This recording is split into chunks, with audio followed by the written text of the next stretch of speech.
سیاسی میدان کی ہر بڑی خبر سے آگاہ رہنے کے لیے ہمارے چینل آزاد سیاست کو سبسکرائب کریں اور بیل آئیکن کو پریس کریں۔ فارمیشن کمانڈرز کانفرنس جو ہوئی ہے 84ویں، وہ کیا پیغام دے رہی ہے؟ پہلی بات تو یہ جو لوگ یہ سمجھ رہے تھے کہ فوج حکومت کی کارکردگی سے مطمئن نہیں،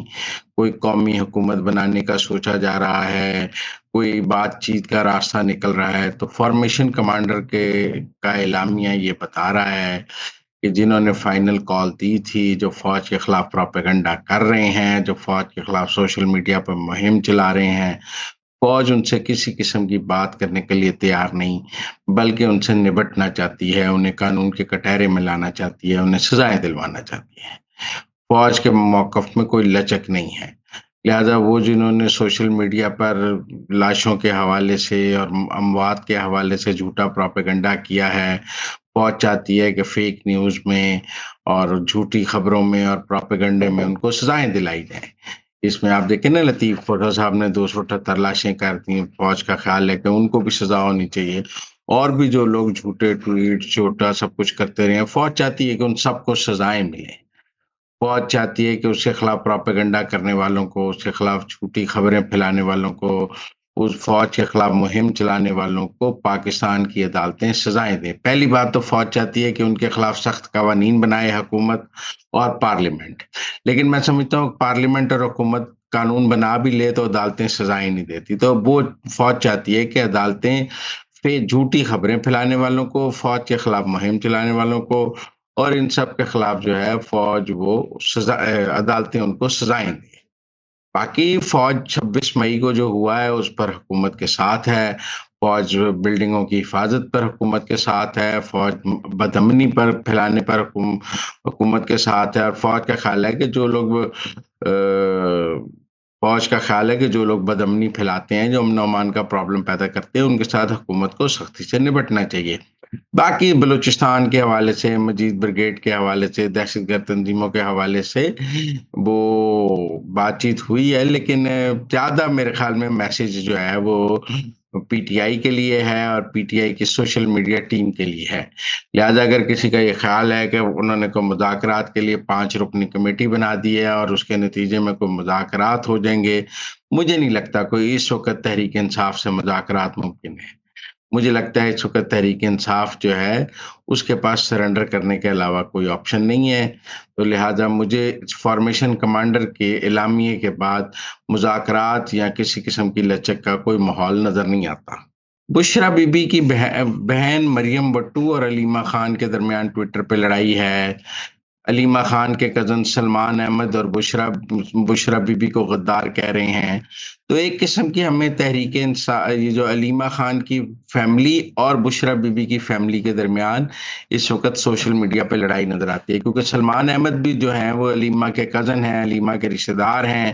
اور وہ جب بشرا بی بی کو غدار کہہ رہے ہیں، کمپرومائز کہہ رہے ہیں، اسٹیبلشمنٹ کے ایجنٹ کہہ رہے ہیں، تو اصل میں علیمہ بی بی کہہ رہی ہیں۔ تو اس لیے میرے خیال میں اسی طرح جب مریم بٹو علیمہ بی بی کو کچھ کہہ رہی ہیں تو وہ بشرا بی بی کے کہنے پہ کہہ رہی ہیں، جس طرح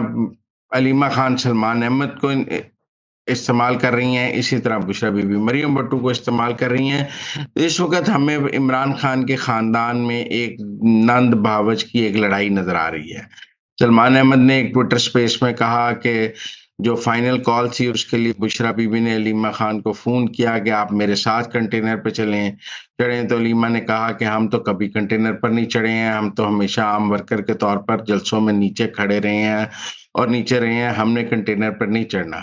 تو جس کی وجہ سے بشرا بی بی اکیلی ہی کنٹینر پر چڑھی اور پھر علیمہ ان کے ساتھ نہیں تھیں۔ لیکن بہرحال بشرا بی بی کے جو پولیٹیکل ڈیزائن ہیں، علیمہ خان کے اپنے پولیٹیکل ڈیزائن ہیں، ایسا نہیں ہے کہ علیمہ خان کے پولیٹیکل ڈیزائنز نہیں ہیں اور صرف بشرا بی بی کے پولیٹیکل ڈیزائن ہیں۔ علیمہ خان بھی خود کو عمران خان کا وارث سمجھتی ہیں اور بشرا بی بی خود کو عمران خان کا وارث سمجھتی ہیں، تو یہ وراثت کی لڑائی اس وقت نند اور بھاوج کے درمیان چل رہی ہے۔ یہ کوئی سیاسی لڑائی نہیں ہے، یہ ایک وراثت کی لڑائی ہے، جس میں چونکہ عمران خان کا حقیقی کوئی وارث نہیں ہے، ان کی کوئی اولاد ان کی سیاسی وارث نہیں ہے، ان کی جائیداد کی وارث نہیں ہے، وہ تو لندن میں بیٹھے ہیں، وہ تو عمران خان کو ملنے جیل بھی نہیں آئے ہیں ان کے بچے، اور وہ تو عمران خان کو ملنے کے لیے یا آنے کے لیے تیار نہیں ہے، تو انہوں نے سیاست کیا کرنی ہے؟ تو سیاست کس کے پاس جائے گی؟ علیمہ خان کا خیال ہے کہ ان کو مل جانی چاہیے، بشرا بی بی کا خیال ہے کہ ان کو مل جانی چاہیے۔ تو یہ وراثت میں ایک دوسرے کے کپڑے نوچ رہے ہیں، ایک دوسرے کی بوٹیاں چبا رہے ہیں، ایک دوسرے کے کپڑے اتار رہے ہیں، اور یہ لڑائی جو عمران خان کے خاندان کا ایک گند جو ہم دیکھ رہے ہیں، وہ اس وقت ہمیں علیمہ خان اور بشرا بی بی کی لڑائی کی صورت میں نظر آ رہا ہے۔ ناند بھاوج کی لڑائی ہے، اب عمران خان کی بہنوں کی، عمران خان کی تمام بیگمات سے لڑائی رہی ہے۔ یہ بہنیں جو ہیں جمائمہ کے بھی خلاف تھیں، یہ بہنیں ریحام خان کے بھی خلاف تھیں، یہ بہنیں اب بشرا بی بی کے بھی خلاف ہیں۔ لہٰذا ان بہنوں کا ایسا نہیں ہے کہ انہیں جمائمہ بڑی پسند تھی، یا یہ جمائمہ کے حق میں تھیں، یا یہ ریحام کے حق میں تھیں۔ یہ جو اس عمران نے جس سے بھی شادی کی ہے، یہ اس کے خلاف رہی ہیں، اور جس نے بھی عمران سے شادی کی ہے، یہ اس کے ساتھ عمران کو شیئر نہیں کر سکی ہیں۔ اور اب تو سیاست ہے، شوکت خانم ہے، اس سب کو کیسے شیئر کیا جائے؟ تو یہ خاندان کی جو لڑائی ہے، کل تک لوگ شریف خاندان کی لڑائی کی بات کرتے تھے، بھٹو خاندان کی لڑائی کی بات کرتے تھے اندرونی، لیکن شریف خاندان نے تو اپنی لڑائی کو کبھی باہر نہیں آنے دیا، اندر ہی اس کو سمیٹا ہے، اور ایک رہے ہیں آج تک۔ لیکن ہم عمران خان کے خاندان کی یہ جو لڑائی ہے، وہ اب سوشل میڈیا پہ سب ایک دوسرے کے کپڑے اتار رہے ہیں۔ علیمہ خان کا کزن بشرا بی بی کو غدار اور اسٹیبلشمنٹ کی ایجنٹ کہہ رہا ہے، وہ ان کو کہہ رہا ہے، تو لہٰذا یہ گند اب پوری قوم کے سامنے ہے۔ جسٹس منصور علی شاہ کا خط نہیں ہے، میں اس کو خط نہیں سمجھتا۔ جسٹس منصور علی شاہ نے ایک پریس ریلیز جاری کیا ہے میڈیا کے لیے۔ دیکھیں، جو موقف انہوں نے خط میں لیا، یہ موقف وہ جوڈیشل کمیشن کے اجلاس میں پیش کر چکے تھے، اور اس موقف کے اوپر ووٹنگ ہوئی، اور اکثریت نے منصور علی شاہ کا موقف مسترد کر دیا۔ لیکن منصور علی شاہ کو لگا کہ ان کا تو موقف بند گلی میں مسترد ہو گیا ہے، تو اس کا قوم کو تو پتہ ہی نہیں لگا، پی ٹی آئی کے لوگوں کو نہیں پتہ لگا کہ انہوں نے پی ٹی آئی کا اتنا اچھا مقدمہ لڑا ہے۔ تو لہٰذا انہوں نے ایک پریس ریلیز جاری کرنا منع، جیسے پہلے وضاحتیں جاری کی جا رہی تھیں جو کہ ہم نے عدلیہ میں کبھی نہیں دیکھی۔ اب یہ کوئی قانونی یا آئینی خط نہیں ہے، مطلب آپ یحییٰ افریدی کو کہہ رہے ہیں کہ وہ چیف جسٹس ہے، تو وہ بھی 26ویں آئینی ترمیم کے تحت ہے۔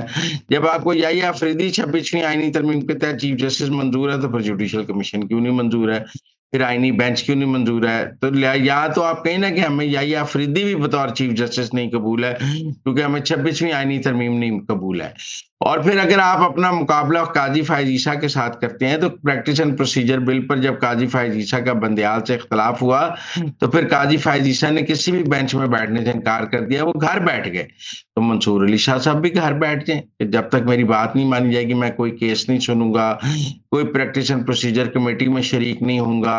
کسی جوڈیشل کمیشن کے اجلاس میں شریک نہیں ہوں گا۔ لیکن آپ پریکٹس اینڈ پروسیجر کمیٹی کے اجلاس میں بھی شریک ہوتے ہیں، جوڈیشل کمیشن کے اجلاس میں بھی شریک ہوتے ہیں، اور پھر ساتھ ساتھ آپ ان کو غلط بھی کہتے ہیں۔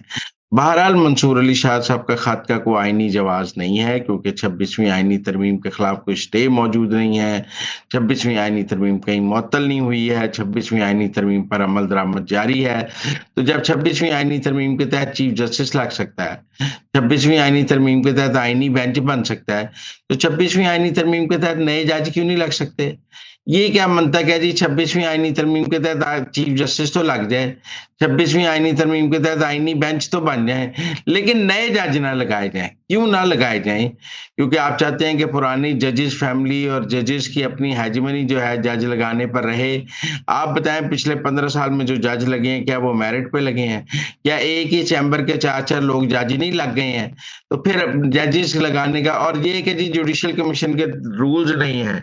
پچھلے جوڈیشل کمیشن کے بھی کوئی واضح رولز موجود نہیں تھے، بہت زیادہ اختیار چیف جسٹس کے پاس تھا، جس کے بارے میں بار کونسل جس پہ اعتراض کر رہی تھیں، لیکن آپ دھکا شاہی کرتے رہے نا، تو اب رولز بن جائیں گے۔ لیکن میرے خیال میں جوڈیشل کمیشن کا اجلاس بھی ہوگا، اور منصور علی شاہ کا یہ خط نہیں ہے، یہ ایک پریس ریلیز ہے جو انہوں نے میڈیا کے لیے جاری کی ہے۔ فیصل واڈا کی مولانا فضل الرحمان سے ملاقات۔ کیا فیصل واڈا اسٹیبلشمنٹ کا کوئی پیغام لے کر مولانا کے پاس گئے؟ ویسے پہلے تو اسٹیبلشمنٹ کا پیغام مولانا کے پاس محسن نقوی لے کے جاتے تھے، اور اب شاید محسن نقوی چونکہ ملک میں نہیں تھے اور وہ دبئی میں ہیں، تو اس لیے وہ فیصل واڈا گئے ہیں اسٹیبلشمنٹ کا پیغام لے کر۔ لیکن